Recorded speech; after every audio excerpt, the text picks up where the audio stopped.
dear beloved, Boss Mike Cervera. Eto, panoorin natin kung paano binuking ang sarili ni Sara Duterte sa kanyang kasinungalingan. Ay nako, eto, mga DDS, magsilapitan kayo. Magsililapitan kayo dito. Mahal na mahal namin kayo. Gusto namin hindi kayo maligaw. Gusto namin kayo'y matuto. Gusto namin kayo dapat malaman nyo ang katotohanan. Oo, yun ang totoong pagmamahal, yung tinatama kayo.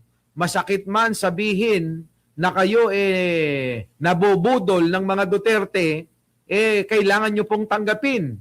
Sapagkat mga kababayan, ang pagtanggap ng kamalian at katotohanan ay hindi po yan kabawasan sa pagkatao. Diba? Boss Mike, ano pakiramdam kanina sa Bingador? Shame na makamali. Ito, si Heidi Arellano meron pang pahabol na ganito. Ayun sabi, Boss Mike, ano pakiramdam kanina sa Bingador? Shame na makamarting kasama mo. Di pa nga? Oo, natutulala yung dalawa. Kayo talaga, So, ito na mga kababayan ko. Binuking ni Sara Duterte ang kanyang sarili. Pasok! President Sara Duterte nga dili mag-ilis og abogado. Si former Ay, mga DDS Alam ko naman karamihan sa inyo Bisaya.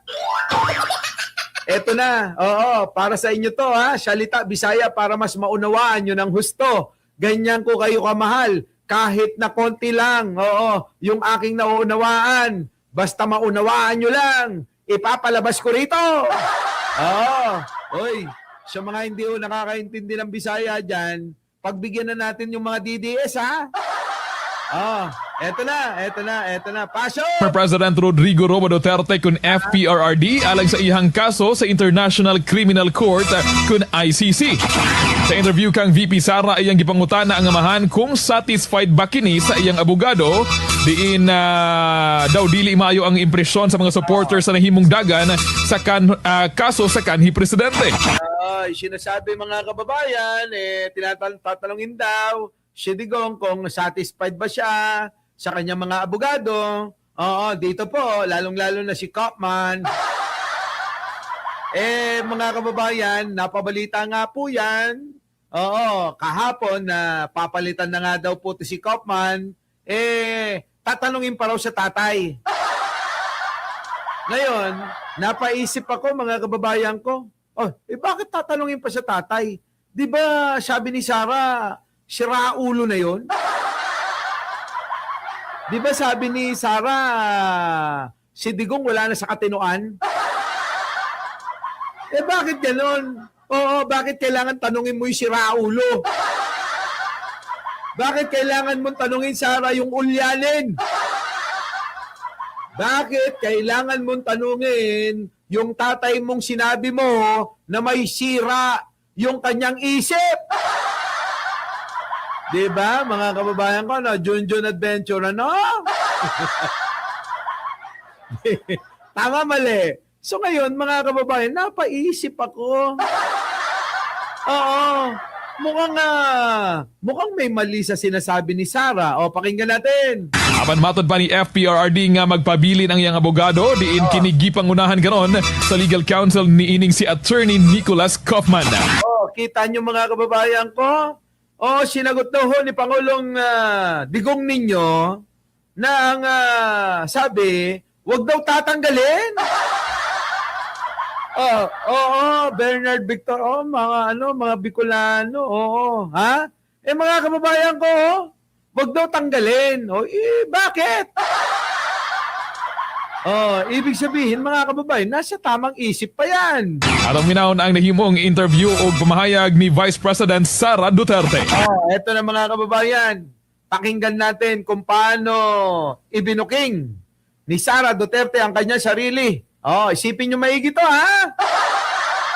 Tinanong ko si dati Pangulong Rodrigo Duterte, sabi ko...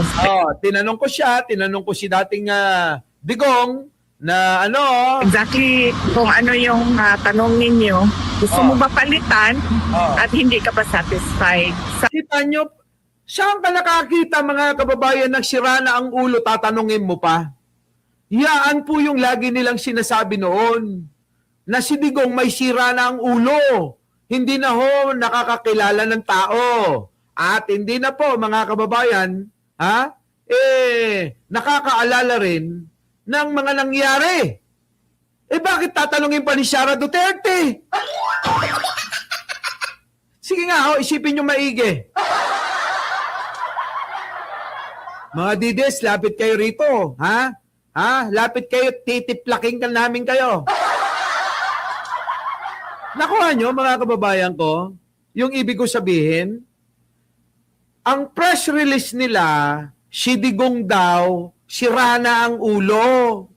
Si Digong daw, kulang na lang, ay ipasok nila sa mental.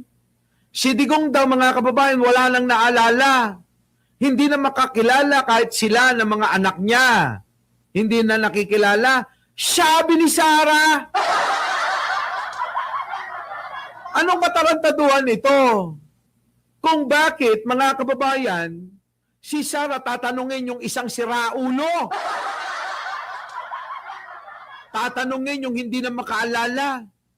Ibig sabihin, mga kababayan, hindi na makakapag-desisyon ng tama yan. Diba? Kapag ka ganun, mga kababayan, na siraulo ka na, hindi ka na makakapag-desisyon ng tama. Pero yung value, sa bagay, parehas sila. So, ibig sabihin, mga kababayan ko, mas siraulo ni Sara. Saan kayo nakakita nun, no? Kakausapin yung siraulo? O di mas siraulo si Sara? Utik na yun, Nagigets nyo ba? Mga DDS, nagigets nyo? Titigan nyo ako sa aking mga mata. Nagigets nyo ba? Pag hindi nyo pa naintindihan nyo kung ano yung ibig ko sabihin dito, talagang nuknukan kayo ng mga tanga. Ginagawa na kayong mga buang, ginagawa na kayong mga siraulo nyo, ginagawa na kayong mga uto-utot, mga mangmang, tuwan-tuwa pa kayong mga inang-ina nyo. Tuloy. Sabi niya, hindi palitan, pero meron siyang mga instructions na ibinigay. Kita nyo? Yan ba yung walang katinoan? Tinanong daw ho ni Sara Duterte na kailangan bang palitan itong mga abogado mo, lalong-lalo na to si Kaufman. Sabi mga kababayan ay hindi, wag mong palitan. Pero daw, nagbigay daw ng instruction yung siraulong si Digong. Nagpao pa mo Saan kayo nakakita ng ganun mga kababayan di ba nga sabi ko nga sa inyo, siraulo. Wala nang memorya, hindi na makaalala. At ito daw si Digong mga kababayan ay kahit silang mga anak, hindi na nga alam kung sino sila. Tapos ngayon, mga kababayan, nagbigay pa ng instruction. Putik talaga ito mga DDS. Putik na yung mga DDS, matauhan na kayo Putik na yan. Ulitin mo nga, Boss Mike. Ulitin mo nga. Dito, Boss Mike. Ulitin natin. Dito. Yan. Yan.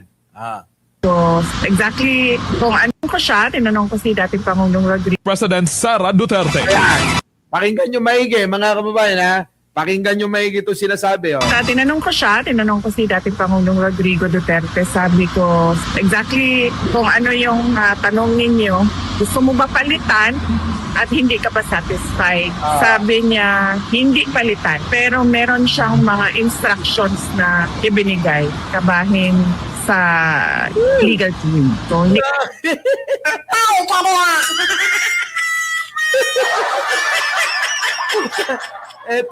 Ito mga kababayan, maliwanag ng ginagawa si Raulo talaga itong mga naniniwala kay Degonyo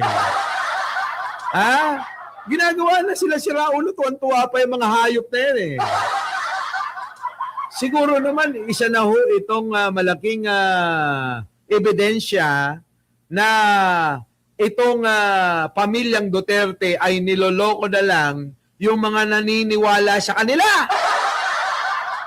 Tama ho ba, mga kababayan? Tama? Press 1 naman dyan.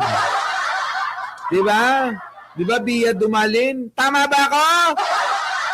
Camelo Ralasaas. Legaspi, ano? Tama ba ako? Ikaw, Jun Adventure, tawa ka lang ng tawa, ha?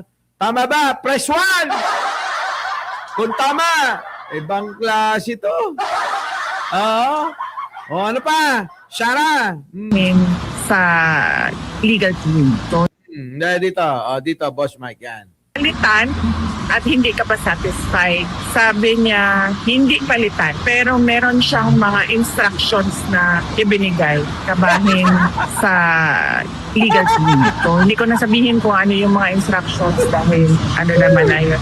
Hindi na mahalaga. Kita nyo, mga kababayan ko? Yung siraulo pala, nakakapagbigay pa ng instruction, ano?